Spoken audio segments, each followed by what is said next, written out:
Donc aujourd'hui, 230 chèvres, 320 hectares depuis cette année. Depuis l'installation de notre fils, on était à 120 hectares il y a 5 ans.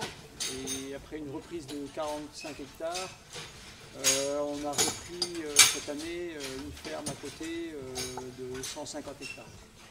Et donc avec l'arrivée du salarié aussi de ce fait-là. Comment il s'appelle le salarié? Victorien.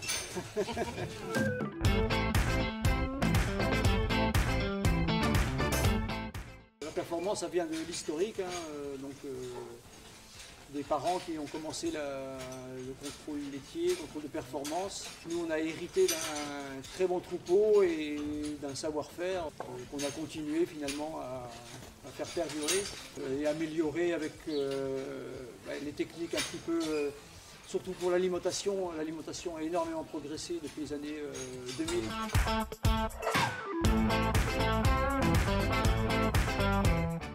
On vient chercher de l'aide aussi et des conseils dans la conduite du troupeau, que ce soit pour les adultes, mais aussi sur l'élevage de chevrettes. On a aussi des conseils en technico-éco, savoir où on en est, où on se situe par rapport aux coûts, aux produits. Sur la partie plutôt alimentation-économie, on a un outil qui est la marge de lait concentré qui permet de prendre d'un côté tout ce qui est coûts alimentaires, les mettre en lien avec la production du troupeau et avec le produit au sens comptable du terme que ça permet de dégager, et de faire un peu la comparaison pour avoir en gros des indicateurs qui permettent de donner une idée sur l'efficience de l'alimentation avec la quantité concentrée utilisée par litre. Après, nous avons un deuxième outil qui s'appelle Cartec, qui est un outil BTE, GTE, marge brute. Cet outil donc, qui, en plus de la marge de lait concentrée, va aller analyser également tous les produits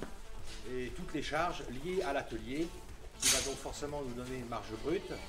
Et également, la boucherie participe à nos groupes technico-économiques avec une 10-12 éleveurs où ils comparent leurs résultats et travaillent leur marge de progression en groupe.